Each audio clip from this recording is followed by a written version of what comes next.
И за накрая, нека разберем какво е въздействието на човека върху тази природна област, върху полярните пустини. Нека разберем. Антарктида е единственият континент без държави и армии.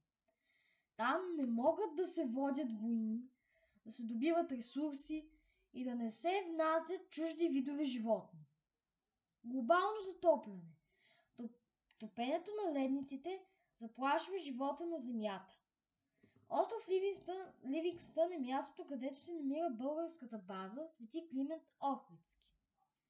Професор Христо Пимпирев е сред първите български изследователи по сили Антарктида и ръководи българските антарктически експедиции. Научни изследвания. Български учени изследват климатичните промени, геологията и живота на полярните области. В Антарктида се провеждат научни изследвания не само върху климата и природата, но и върху възможността за откриване на нови лекарства. Учените изучават микроорганизми, оцелели в екстремни условия, които могат да помогнат за създаването на лечения за някои от най-трудно лечимите болести.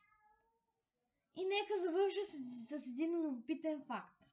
Знаете ли, че при внезапно стопяване на ледниците на Антарктида нивото на Световния океан би се покачило с около 60 метра? Представете ли си?